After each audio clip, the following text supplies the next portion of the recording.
Assalamualaikum warahmatullahi wabarakatuh. Saya Albana Febriani Akbar. Saya dari program Biologi, Fakultas Matematika dan Ilmu Pengetahuan Alam dan Kesehatan, Universitas Muhammadiyah Riau. Pada video kali ini, saya dan teman-teman saya, kami dari kelompok 1 akan menjelaskan sedikit materi mengenai struktur dan fungsi sel. Perkenalkan, nama saya Firda Hardian. Saya Nova Puspita Wulandari. Nama saya Anissa Elvira. Nama saya Yuniarti. Saya Reni Madila. Baiklah, saya di sini akan menjelaskan tentang teori sel yang dikemukakan oleh beberapa ilmuwan.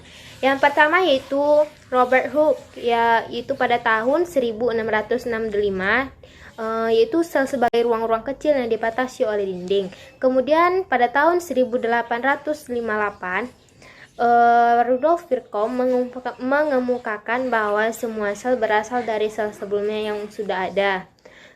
Kemudian pada tahun 1861, Max Kruse mengemukakan bahwa sel itu merupakan unit fungsional terkecil makhluk hidup. Dan pada tahun 1839, Johannes menemukan istilah protoplasma atau bahan pertama.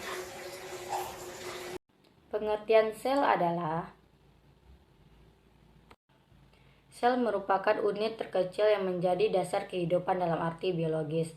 Semua fungsi kehidupan diatur dan berlangsung di dalam sel.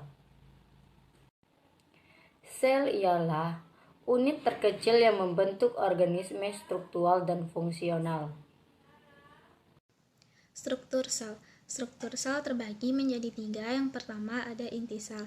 Inti sel berfungsi untuk mengatur semua kegiatan di dalam sel dan untuk membawa materi genetik. Yang kedua ada sitoplasma. Sitoplasma berisi cairan-cairan dan organel-organel. Cairannya itu diantara terdiri dari 85% air, 10% protein, 2% lemak, 1% karbohidrat, dan 1% asam nukleat. Dan yang terakhir ada membran sel.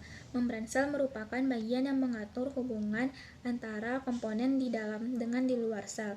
Membran sel ini terdiri dari lipid atau lemak yang berupa fosfolipid, protein, serta juga karbohidrat dengan komposisi yang berbeda-beda sesuai dengan jenis selnya. Nah, di sini saya akan menjelaskan fungsi organel sel. Fungsi organel sel itu terbagi menjadi 8. Yang pertama itu ada nukleus atau inti sel mengatur seluruh aktivitas sel. Retikulum endoplasma kasar adalah transportasi protein. Retikulum endoplasma halus adalah sintetis lemak. Badan Golgi adalah mengemas protein dan sekresi sel. Lisosom adalah pencernaan intrasel atau menghasilkan enzim hidrolitik dalam peristiwa endositosis dan eksositosis. Ribosom adalah sintetis protein. Mikrotubulus adalah mengatur pergerakan sel. Mitokondria adalah oksidasi atau respirasi sel. Organel sel selanjutnya yaitu ada sentriol. Sentriol ini berperan dalam proses pembelahan sel. Yang selanjutnya yaitu vakuola. Vakuola berperan dalam menjaga dan mempertahankan tekanan turgor sel. Yang terakhir ada plastida. Plastida yaitu untuk proses fotosintesis, sintesis lipid, dan lain-lain. Dalam plastida ini terdapat kloroplas. Kloroplas mengandung klorofil yaitu zat hijau daun. Yang kedua ada kromoplas. Kromoplas ini mengandung pigmen. Pigmen ini bisa berwarna selain hijau, yaitu kuning, merah, dan lain sebagainya. Yang ketiga ada leukoplas. Leukoplas ini tidak mengandung pigmen. Nah, sekarang kita masuk pada perbedaan sel hewan dan sel tumbuhan. Dapat kita lihat bahwa perbedaan yang paling mencolok adalah dari bentuk, di mana sel tumbuhan memiliki bentuk kotak, kemudian lebih keras, padat, karena dia memiliki dinding sel. Sementara pada sel hewan, dia tidak memiliki dinding sel. Dan juga pada sel tumbuhan, dia memiliki vakuola yang lebih besar. Sedangkan pada hewan, dia tidak memiliki vakuola. Sekalipun ada, dia kecil dan adanya pada protozoa. Dan vakuolanya itu ada dua, yaitu vakuola makanan dan vakuola kontraktil. Oke, nah ini dia biar lebih jelasnya lagi kita bisa melihat tabel. Nah, pada tabel ini yaitu bagian-bagian selnya, dinding sel. Nah, hewan itu tidak punya, sedangkan tumbuhan itu punya. Di mana hewan itu hanya memiliki membran dan tumbuhan memiliki membran juga memiliki dinding sel, di mana dinding sel ini berfungsi untuk membentuk dan melindungi isi sel. Nah, kemudian ada selaput sel.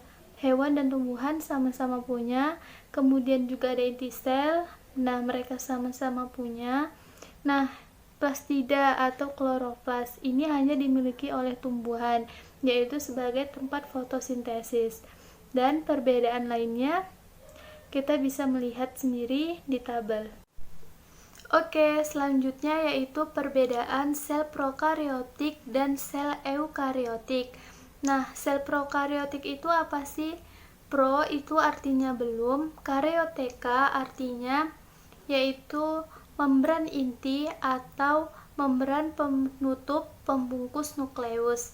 Berarti prokariotik itu sel yang belum atau tidak memiliki membran inti.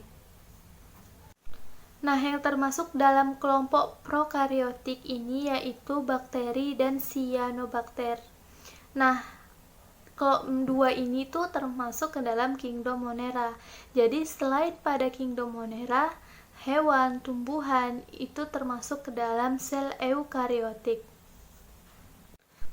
Nah, perbedaan selanjutnya kita bisa melihat pada tabel, di mana pada ukuran, nah sel prokariotik ini memiliki bentuk yang lebih kecil dibandingkan dengan eukariotik. Kemudian inti sel pada sel prokariotik itu disebut nukleoid, dan pada eukariotik itu nukleus.